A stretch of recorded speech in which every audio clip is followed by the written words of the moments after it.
Hello student, I am Divya Kathiria and जैसे कि हम लोग कंटिन्यू करें हमारा स्टैटिस्टिक का सब्जेक्ट, आज गाइस हम लोग शुरू करने वाले हैं हमारा 12th स्टैंडर्ड का पार्ट 2 और उसका भी chapter number 1 and is that probability. यानी कि यस गाइस, आज हमारा जो सेकेंड पार्ट है स्टैटिस्टिक का, उसमें हमारे पास 2 पार्ट है, फर्स्ट एंड सेकेंड पार्ट का हम लोग फर्स्ट चैप्टर शुरू करने वाले हैं प्रोबेबिलिटी। अब प्रोबेबिलिटी जैसे नाम मतलब सुनते हैं हम लोग, वो बहुत ही फैमिलियर वर्ड है, लेकिन उसको हम लोग डेली रूटीन में भी यूज़ करते हैं, लेकिन हमें पता नहीं होता है। क्लियर? हम लोग जैसे सुनते हैं कि भाई चलो अगर मैं ये काम करता हूँ, अगर हम लोग कोई भी काम करते हैं ना, छोटा सा काम करते हैं या फिर छोटे से छोटा या फिर बड़े से बड़ा काम भी करते हैं ना, तो हमारे दिमाग में तुरंत ये आता है कि भाई अगर मैं ये काम ऐसे करता हूँ तो क्या ये सक्सेस होगा या फिर फेल होगा। क्लियर? अगर सक्सेस होगा तो मुझे ऐसा लग रहा है कि 50-50% चांसेस है। तो ये चांसेस का जहाँ पे भी मामला आता है ना, ये क्या होता है, नथिंग बट प्रोबेबिलिटी। यानी कि हम लोगों ने ऐसे भी बात की होगी हमारे फ्रेंड्स के साथ, चलो भी मैं 90% तो कल आ ही जाऊँगा, लेकिन 10% का पता नहीं। तो ये 90% क्या है, 100 में से आपकी सक्सेस के चांसेस है और जो 10% है वो आपके फेलियर के चांसेस है। क्लियर? यानी कि जहाँ पे भी चांस, सक्सेस, अनसक्सेस ऐसे वर्ड्स आते हैं वो हमारा क्या होता है, प्रोबेबिलिटी। गाइस, प्रोबेबिलिटी हम लोग महाभारत के टाइम से लेके राइट नाउ और फ्यूचर में भी यूज़ करेंगे और करने वाले ही है। और वो हम लोग कहाँ पे करते हैं ना, डेली रूटीन में तो करते ही है, लेकिन ऑफिशियली उसको कैसे कहा जाता है या फिर क्या करते हैं ना, वो हमें बस नहीं पता होता है। तो हम लोग देखने वाले हैं प्रोबेबिलिटी चैप्टर, उसका टोटल मार्क का वेटेज बोर्ड के एग्जामिनेशन में है 12 मार्क का। उसका ब्लूप्रिंट देख लेते हैं कि बोर्ड के एग्जाम में कौन कौन से क्वेश्चन कहाँ से पूछे जाते हैं, कितने मार्क के होते हैं। क्लियर? तो फर्स्ट वन है, ये हमारा नंबर ऑफ क्वेश्चन, ये हमारा पेपर पैटर्न है, एमसीक्यू 1 मार्क 2 3 4 और 5 ऐसे मार्क के क्वेश्चन पूछे जाते हैं। क्लियर? तो फर्स्ट वन है एमसीक्यू, कितने क्वेश्चन आते हैं एमसीक्यू में ये चैप्टर में से, तो कि 1, और वो भी कौन से नंबर का आता है गाइस, 5th नंबर का। यानी कि सेक्शन ए में आपका जो 5th नंबर का एमसीक्यू होगा वो कौन सा होगा, प्रोबेबिलिटी में से होगा। फिर 1 मार्क का भी एक क्वेश्चन पूछा जाता है और उसका नंबर फिक्स होगा 15 नंबर का। यानी कि सेक्शन बी में जो 15 नंबर का क्वेश्चन आएगा, वेरी शॉर्ट क्वेश्चन, वो कौन सा वाला होगा, प्रोबेबिलिटी का होगा। क्लियर? फिर 2 मार्क के गाइज वैसे तो प्रॉपरली कोई क्वेश्चन नहीं पूछा जाता है, लेकिन ऑप्शन में और में एक क्वेश्चन जो पूछा जाता है, सेकेंड पार्ट का जो सेकेंड चैप्टर है ना, उसके ऑप्शन में, उसके और में प्रोबेबिलिटी का एक क्वेश्चन पूछा जाता है और वो है 25th नंबर का क्वेश्चन। यानी कि सेक्शन सी में 25th में ऑप्शन में आपके पास जो क्वेश्चन होने वाला है वो कौन सा होगा, प्रोबेबिलिटी का। फिर है 3 मार्क के 2 क्वेश्चन पूछे जाते हैं गाइस, और वो नंबर है 35 एंड 36। यानी कि सेक्शन डी में जो 35 और 36 नंबर के क्वेश्चन होंगे वो हमारे कौन से होंगे, प्रोबेबिलिटी के होने वाला है। फिर 4 मार्क का 1 क्वेश्चन पूछा जाता है एंड नंबर इज 39। यानी कि सेक्शन ई में जो 39 नंबर का क्वेश्चन होगा वो हमारा कौन सा होने वाला है, प्रोबेबिलिटी का ऑफकोर्स। और 5 मार्क का कोई भी क्वेश्चन प्रोबेबिलिटी में से पूछा नहीं जाता है। अगर हम लोग ये और ऑप्शन वाला क्वेश्चन है ना उसको निकाल दें, फिर देन आफ्टर हम लोग मार्क्स काउंट करते हैं। ए में से एक क्वेश्चन यानी कि 1 मार्क, बी में से 1 क्वेश्चन यानी कि 1 मार्क, टोटल कितने हुए 2। डी में से 2 क्वेश्चन 3 मार्क के यानी कि कितने हुए 6 मार्क, 2 + 6 कितना होगा 8। 4 मार्क का एक क्वेश्चन यानी कि 4 मार्क, 8 + 4 कितना होगा 12। गाइज ऑफिशियली परफेक्टली 12 मार्क का तो इस चैप्टर में से पूछा ही जाएगा, लेकिन अगर आप ये ऑप्शन काउंट करते हो तो 14 मार्क का ये चैप्टर हो सकता है। और हमारे पूरे स्टैटिस्टिक में प्रोबेबिलिटी सबसे ज़्यादा वेटेड वाला चैप्टर हम लोग बोल सकते हैं, क्योंकि पार्ट 1 में सारे चैप्टर जो है वो 12 मार्क के वेटेड वाले हैं। यहाँ पे 12 मार्क का तो है ही, अगर ऑप्शन काउंट करोगे तो कितना होगा 14 मार्क का। यानी कि गाइज अगर आपको ऐसा लगता है कि प्रोबेबिलिटी मुझे थोड़ा ज़्यादा अच्छा आता है, तो आप ये ऑप्शन वाला क्वेश्चन भी प्रोबेबिलिटी से काउंट कर सकते हो। Clear guys? तो ये हो गए हमारे ब्लूप्रिंट के अकॉर्डिंग मार्क्स। और बोर्ड के एग्जाम में ये चैप्टर में से पर्टिकुलरली 12 मार्क का तो पूछा ही जाएगा, प्लस 2 मार्क का एक क्वेश्चन ऑप्शन में भी पूछा जाएगा। डन? तो आइए अब हम लोग शुरू करते हैं कि प्रोबेबिलिटी क्या है, उसको समझते हैं। उसमें बहुत सारे ऐसे टर्म्स है और जिसका जानना बहुत ही ज़रूरी है, क्योंकि जब तक हम लोग ये टर्म क्लैरिफाई नहीं करेंगे क्वेश्चन क्लियरली नहीं हो पाएगा। क्लियर? क्योंकि क्वेश्चन में आपको ऐसे हैपेंस इवेंट दिए होंगे या तो फिर कुछ मतलब जैसे एक्सपेरिमेंट होते हैं वैसा दिया होगा कि भाई ऐसा ऐसा हो रहा है, उसके ऊपर से आइडेंटिफाई करके हमें निकालना है कि इसमें कौन सा वाला फॉर्मूला फिट होगा या तो फिर ये कौन सा इवेंट है, इसमें क्या पूछा है। यानी कि क्वेश्चन भी हमें पहले समझना पड़ेगा कि इसमें ये वाला क्वेश्चन पूछा है तो हम लोग आंसर कंडक्ट कर पाएंगे। क्लियर। फर्स्ट वन हम लोग देखते हैं रैंडम एक्सपेरिमेंट की totally probability it's depends on it's random experiment, यानी कि हमारा जो प्रोबेबिलिटी है वो सबसे ज़्यादा किसके ऊपर डिपेंडेंट है, रैंडम एक्सपेरिमेंट के ऊपर, क्योंकि एक्सपेरिमेंट ही नहीं होगा तो प्रोबेबिलिटी किसके ऊपर काउंट करेंगे। क्लियर। यानी कि एक्सपेरिमेंट का होना बहुत ज़रूरी है, और सिर्फ एक्सपेरिमेंट नहीं, कैसा एक्सपेरिमेंट होना ज़रूरी है, रैंडम एक्सपेरिमेंट। क्लियर। डेफिनेशन देखते हैं गाइस, 2 मार्क के लिए मोस्ट इंपॉर्टेंट थियोरी है ये, 2 मार्क में कभी कभी पूछी जाती है ऑप्शन में, रैंडम एक्सपेरिमेंट। तो पहले जानते हैं कि रैंडम एक्सपेरिमेंट होता क्या है, कि जिसके ऊपर पूरा प्रोबेबिलिटी बेस है। क्लियर। चलो, the experiment which can be independently repeated, यानी कि ये खास देखना है कि इंडिपेंडेंटली रिपीट होना चाहिए, यानी कि फॉर एग्जाम्पल अगर हम लोग कोई एक्सपेरिमेंट करते हैं तो वो एक दूसरे के ऊपर डिपेंड नहीं होना चाहिए। क्लियर। कैसे रिपीट होना चाहिए, independently repeated under identical condition, यानी कि सबकी कंडीशन कैसी होनी चाहिए, सेम होनी चाहिए। फॉर एग्जाम्पल अगर हम लोग कोई कॉइन है उसको टॉस कर रहे हैं, क्लियर, तो फिर ऐसा नहीं है कि भाई चलो आज ही एक कॉइन टॉस किया, फिर 10 दिन के बाद सेकेंड वन एक्सपेरिमेंट करेंगे, सेकेंड कॉइन टॉस करेंगे, फिर देखेंगे क्या एक्सपेरिमेंट मिलता है। अगर एक पूरा एक्सपेरिमेंट हमें कंडक्ट करना है तो उसका सिचुएशन, टाइम, प्लेस, बाकी के जितने फैक्टर्स अफेक्ट कर रहे हैं वो मोस्ट प्रॉबेबली सारे सेम ही होने चाहिए, तो ही पता चलेगा ना। फॉर एग्जांपल अगर हम लोग 12th स्टैंडर्ड का एग्जाम लेते हैं बोर्ड का, तो ऐसा तो नहीं कर सकते ना, कुछ स्टूडेंट को अलग पेपर दे, कुछ स्टूडेंट का पेपर आज ले, कुछ स्टूडेंट का पेपर 10 दिन के बाद ले, सबका एक साथ ही लेना पड़ता है, एक ही पेपर पैटर्न होता है, एक ही टेक्स्ट बुक होता है, इट मीन्स, और सब एक दूसरे के ऊपर डिपेंडेंट नहीं होते हैं। क्लियर। अगर हमारे आसपास के जो स्टूडेंट्स हैं उन लोगों ने पढ़ा नहीं पढ़ा उससे हमें क्या फ़र्क पड़ेगा, हम इंडिपेंडेंट कैंडिडेट कंसिडर किए जाएंगे। तो सेम एज इट इज़ यहाँ पे भी क्या होगा, independently repeated under identical condition, ये बहुत ज़रूरी है।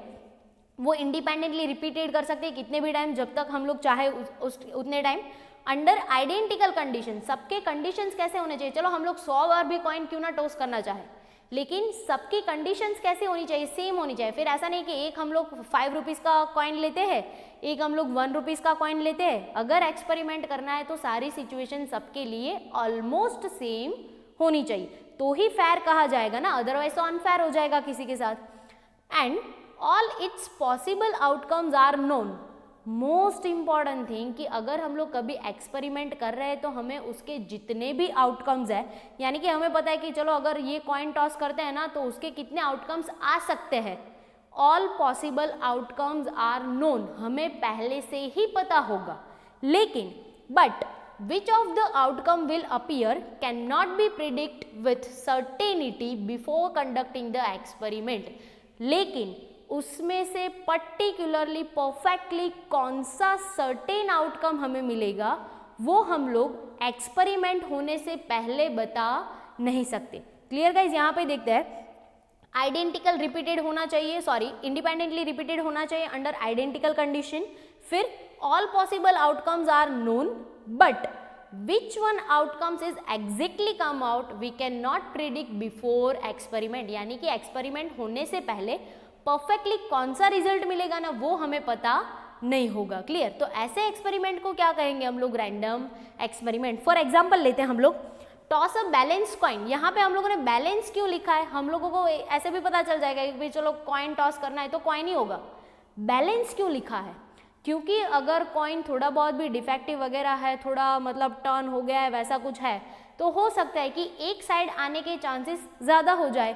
यानी कि ये क्या हुआ कि आइडेंटिकल कंडीशन वो परफेक्टली सेम होना चाहिए, सबके लिए सेम कंडीशन होनी चाहिए। अगर हम लोग कॉइन टॉस करते हैं, हमें पता है या तो हेड आने वाला है या तो फिर टेल आने वाला है। क्लियर। लेकिन जब तक कॉइन टॉस नहीं करेंगे तब तक परफेक्टली क्या कह पाएंगे कि हेड ही आएगा या तो फिर टेल ही आएगा। क्लियर। इट मीन्स कि ये क्या हुआ, रैंडम एक्सपेरिमेंट। हम लोगों ने कॉइन टॉस किया, उससे पहले हमें पता था कि क्या क्या आ सकता है, या तो हेड आ सकता है या तो टेल आ सकता है, लेकिन इन दोनों में से एग्जैक्टली कौन आ सकता है ना वो एक्सपेरिमेंट से पहले हमें पता नहीं होगा। क्लियर। फिर throw a balance die. Die, पासो, क्लियर। हम लोग जैसे उसको थ्रो करते हैं, हमें पहले से पता है कि 1 2 3 4 5 और 6 इन 6 नंबर में से कोई एक नंबर अपीयर होने वाला है, लेकिन ये 6 में से परफेक्टली एग्जैक्टली कौन सा रिजल्ट हमें मिलेगा, कौन सा नंबर हमें मिलेगा, we can not predict before experiment, clear. फिर है विल मार्क विथ नंबर, जैसे हम लोगों ने कसिनो में वगैरह में देखा होगा, आपने कोई मूवी में देखा होगा, या तो फिर गेम में भी हम लोग देखते हैं कि एक पूरा विल बना होता है, उसमें 1 2 3 4 5 ऐसे नंबर बने होते हैं, और यहाँ पे एक एरो होता है, विल घुमाना होता है और फिर जो एरो पे नंबर आता है वो हमें नंबर मिलता है, क्लियर। तो विल के ऊपर जितने नंबर्स है, हमें इतना तो पता है कि भाई चलो 1 to 10 नंबर है, तो 1 से 10 नंबर में से ही कोई रिजल्ट आने वाला है, क्लियर। लेकिन उसमें से पर्टिकुलर कौन सा नंबर आएगा ना, वी कैन नॉट प्रिडिक्ट। तो ऐसे एक्सपेरिमेंट को हम लोग क्या कहेंगे, रैंडम एक्सपेरिमेंट, क्लियर गाइस। अब यहाँ पे ये भी देखना है हम लोगों को कि बहुत सारे टाइम कैरेक्टरिस्टिक्स भी पूछे जाते हैं, और वो कैरेक्टरिस्टिक्स किसके हैं, रैंडम एक्सपेरिमेंट के। यानी कि रैंडम एक्सपेरिमेंट के कैरेक्टरिस्टिक्स आपको कभी कभी 2 मार्क के लिए पूछे जाते हैं।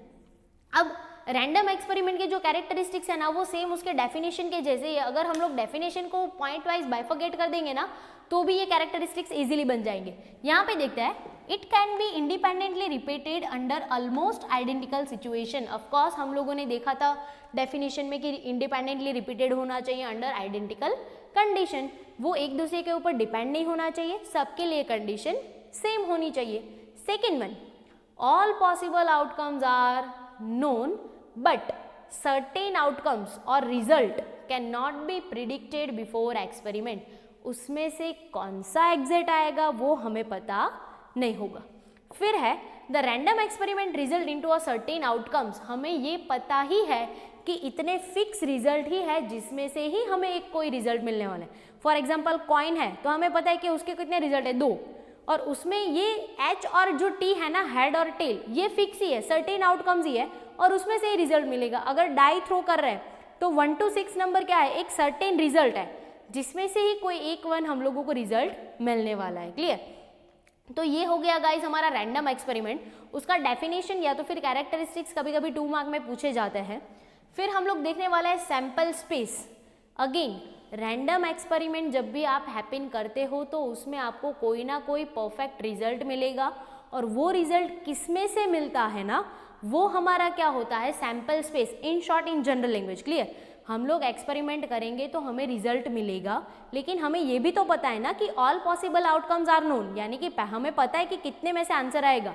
तो ये जो कितने में से आंसर आता है ना, वो हमारा क्या बन जाता है, सैंपल स्पेस, क्लियर। डेफिनेशन देखते हैं उसका, the set of all possible outcomes, यानी कि हमें ऐसा लगता है कि इतने ही आउटकम्स में से आंसर आ सकता है, उसके बाहर का कोई आंसर ही नहीं होगा। तो ये इक्विपमेंट्स, इतने जो एलिमेंट्स है उसका अगर एक पूरा सेट बना देंगे तो वो क्या बन जाएगा, सैंपल स्पेस। फॉर एग्जांपल अगर हम लोग कॉइन टॉस कर रहे हैं तो हमारा सैंपल स्पेस क्या होगा, हमें पता है ऑल पॉसिबल कितना है आउटकम, एच और टी, हेड टेल, तो वो हमारा सैंपल स्पेस है, क्लियर। अगर हम लोग डाई थ्रो कर रहे हैं तो हमें पता है कि 1 से 6 तक में नंबर आएंगे, तो 1 2 3 4 5 और 6 हमारा क्या है, सैंपल स्पेस।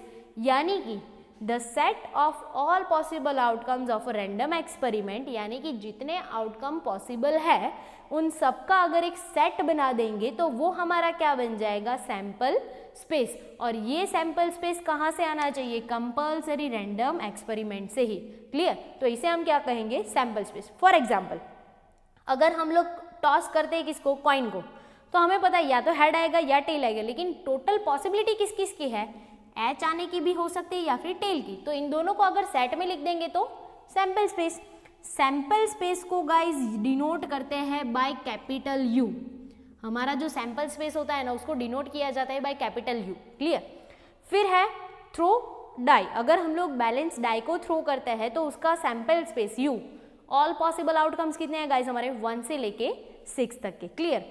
फिर देन आफ्टर है type of a sample space. Sample space के भी 2 टाइप है, first one is finite and second one is infinite.